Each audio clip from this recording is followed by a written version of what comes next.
Hello and welcome to At the Red Line Podcast. My name's Alec Gonzalez. I'm a life coach for pastors and leaders in the local church, but I also love to work with business owners and salespeople, especially people in the real estate world.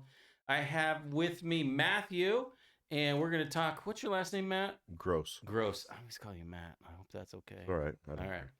I shorten always. Matt Gross. I always like to start with kind of the beginning. Where were you? Where were you raised? What was your family life like? How many siblings? What was it like to be a little? I grew up in Lake Stevens, Washington, on the Okay. west side. Nice. My mom Linda, my dad Ron. I have a twin brother who is almost an hour older than me, Nice. and I have a sister that's 3 years older. Okay. So just the three of you with a twin brother. Yep. Okay. In what'd you say, Lake Stevens. Lake Stevens? Tell me about Lake Stevens. I'm from Ballard, so I was a Seattle kid, but Lake Stevens, that's like north of Seattle. Yeah. Okay. It's up by Everett. Okay, so it's kind of the Seattle metropolitan area, but not Seattle, a little further out. Yeah. But not really rural. About 30 miles or so. Okay. Okay. Good. What was life like for you? Fun. We played outside till the street light I came know, on. right? We Yeah. ran all over the woods. We had our 22s and BB guns and Nice. went out with our dog Rudy, that was a dachshund, and Nice. my twin brother and I and all of our friends. We just played outside all the time. Oh, that's awesome. That's Oh. awesome. All right. One of the things I like to talk about is sort of the arc of faith, how that played out, how you come to faith. Was faith part of your family life? What's your story as far as the arc from beginning to, you know, personal relationship? Probably a longer story than we have time for, but Well, I got a 20-minute podcast, and some of it's got to be left for work, but you got a little time. I was raised in a Christian home. My dad was, for lack of better words, our music pastor or All right. minister, kind of. Nice. I mean, Led worship. yeah, he led worship. Okay. Just sat in the corner of the stage of church and played his guitar and sang. Nice. And my mom would do sign language. No kidding. Yeah. My wife does sign language at our church. Oh, nice. Yeah. I don't know that there was ever any deaf people in the church. My mom just did it. Oh, and that's so cool. So, but my dad, he worked full time in the Snohomish County PUD. Nice. This is our utility district. Right. And my mom basically stayed home with me and my brother. Okay. And my sister. Okay. So, Cool. but yeah. Was there a time when faith kind of became radically real for you? Yeah. When I had just turned 18, my mom passed away. Oh, dude. Suddenly. And I spent many a years just mad at God and denying him every way I could. And in fact, I remember somebody asking me if I believed in God, and I said I don't believe in fairy tales. At one time, and it was that way for quite a long time. No kidding. That's rough, bro. That losing your mom at 18 years old. I can't imagine how hard that is. Ugh. But then I think I was 23 when I went in the United States Army. I got stationed at Fort Drum, New York, and suddenly found myself a single parent of 2 little girls. And I had full custody of them. And so it was me and my girls. And at one point I remember meeting a guy named Drew Korek, who invited me to his church. And so I went, reluctantly, but I went. And I thought if nothing else, it was good for the girls. Mm-hmm. I didn't want nothing out of it. I was still mad at God. And but I thought my girls would benefit from it. So Um, we started going, and then um, I don't know, a year or two later, I deployed to Iraq. Uh-huh. I was in Iraq for about a year, and I came home from Iraq, and I had some issues. It took me a long time to identify. Um, couldn't get my head right, and kind of a really long story to this, but uh, through that, I went on a mission or a journey to find out who I was, and I think I was 26 at this time, 25, 26, and I just went in this mission of discovering who I was, and I'm leaving a lot out, by the way. I'm curious where. For whatever reason, the where of where you went to discover is the only question I have. Did you go somewhere? Uh, no, I actually ended up getting arrested. Okay. It was really stupid. I had a suspended driver's license I didn't really know about. Mm-hmm. I got pulled over by a New York State trooper, and I got sentenced to 10 days in jail Uh-huh. and or $700 bail, which I didn't have at the time. Um, and my friend's parents took my two daughters, Uh-huh. and it was really embarrassing. Somebody paid my bail, got me out after about 5 hours, longest 5 hours of my life. Huh. And I went through a process of going to court. I couldn't drive for about 10 months. Um, and it just went through a process of, I guess, a process of growth Yeah. for that 10 months. And I was in a situation in which I could not control the outcome. Mm-hmm. And I, I, it's probably the first time I fell flat on my face in prayer and just, God, there's nothing I can do in this. Like, you're going to have to work through this situation. And he did. He showed me who I was. Um, I don't remember the verse exactly now, but where it says that we are his chosen children, and Mm-hmm. we're adopted into the family. Oh. And I just started to realize how important I am to God, and that the creator of the universe calls me his son. And I gave my heart to God for the first time in my life, Oh, that even is though I grew up awesome. in that situation, Yeah. in I church. know. And Yeah. but I gave my heart to God back in 2006, and I think it was 2006. Might have been, yeah, it was 2006. I came home from Iraq in '05, about a year later, and walked through that whole thing of getting arrested and going to court and all of that stuff, and it ended up basically getting thrown out. Yeah. Um, I got my license back, and it was a the worst thing I've ever gone through, but it's the best thing that could have happened to me at that time. So That's so funny. Oh my gosh. That's just so it's so typical. My next question is what difficult thing have you gone through and how did it make you stronger? I almost don't have to ask it because the reality is, what brought you to God was this terrible situation yeah, that none of us want to go through, right? right. And yet God does something so cool as that. That is so cool, man. I'm glad you got to share that. I'll try to make that a short maybe. Um so you have a business. Tell us about your business, who you like to serve, who's a good client, what's the pain you like to, take away. Um what's a why would someone call you instead of just someone else or do it themselves or Right. Well, my business is called Downrange Junk Removal. I started it last June. Um, and I think that um,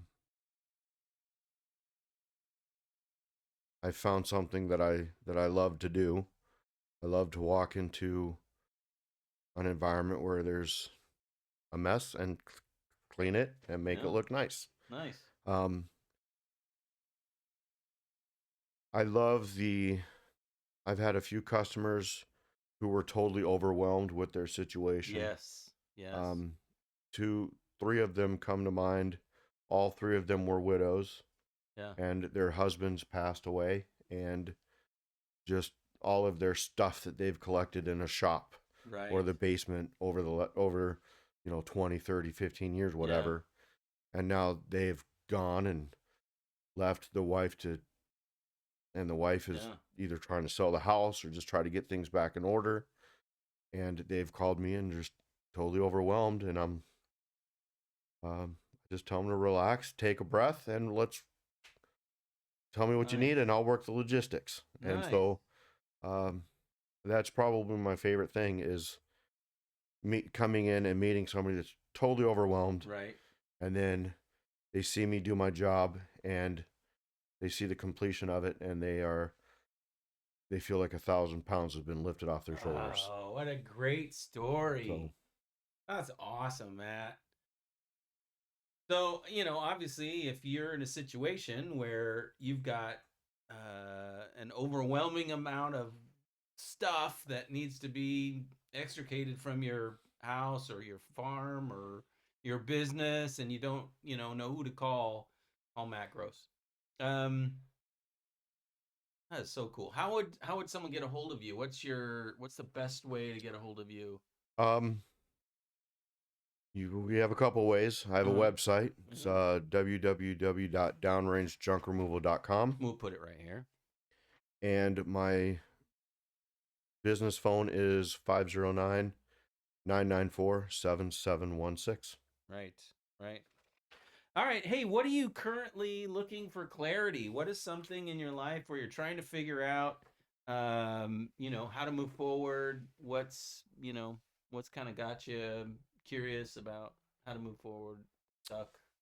Everything to do with business. Yeah. 23 years in the Army, 12 years with the state and law enforcement, and I've never done this before. So I'm Okay. trying to learn how to run a business, how to keep myself organized, how to bring customers or clients in, Right. what's the best way to market myself. Yeah.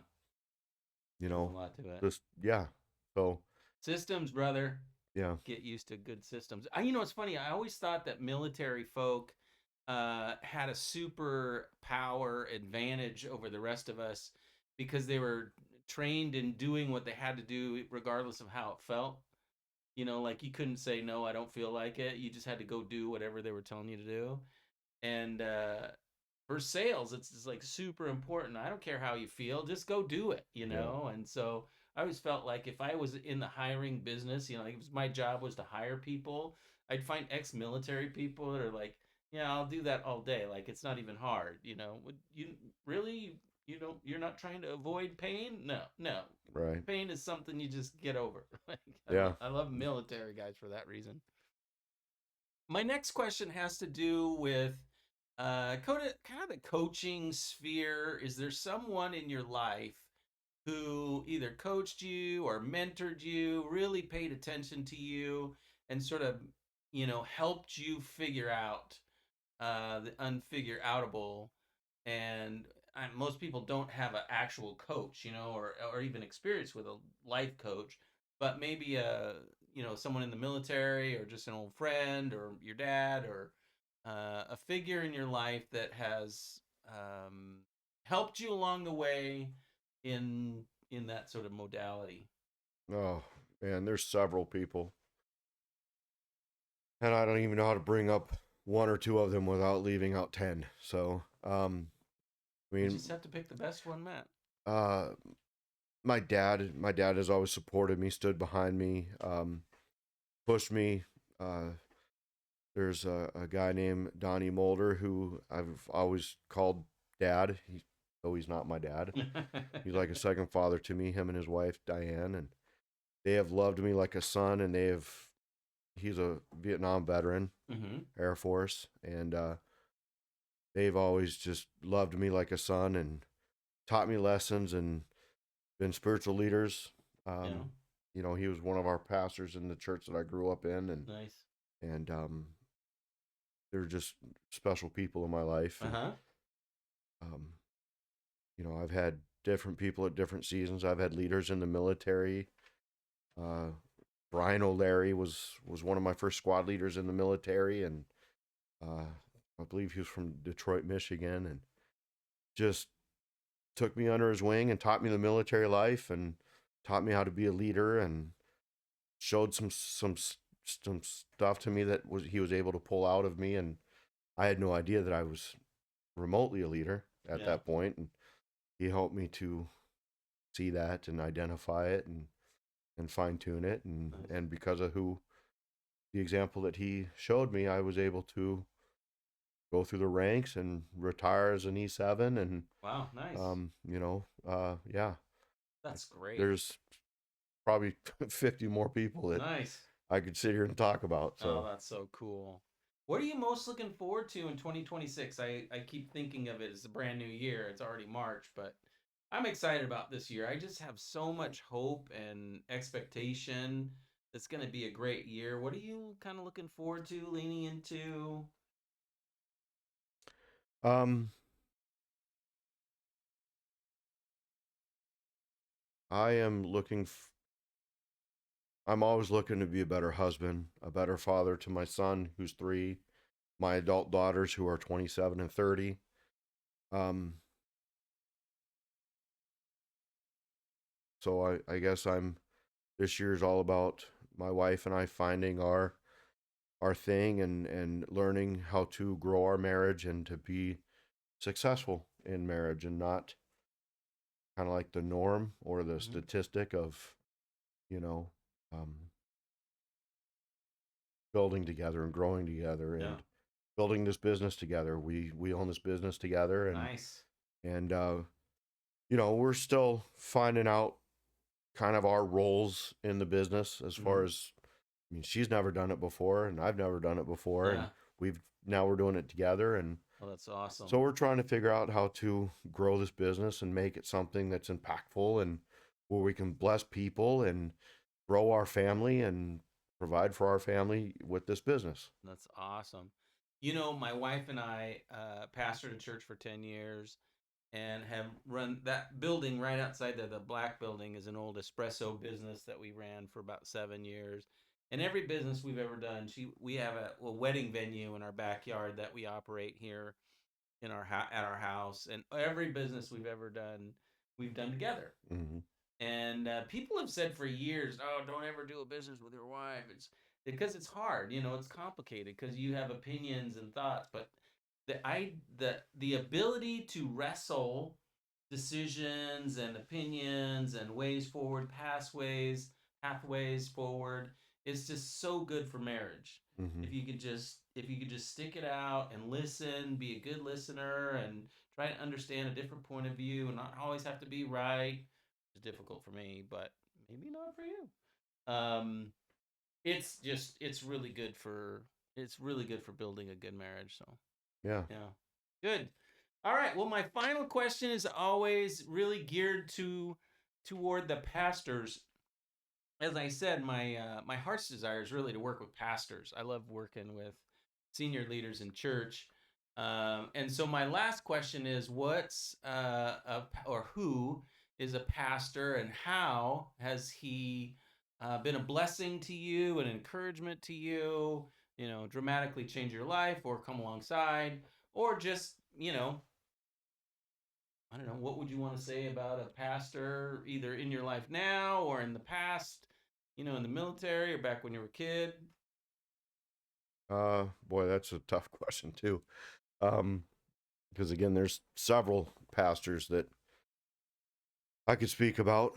I mean, Brad Pesnell, who's at my current church, Valley Real Life, Yeah.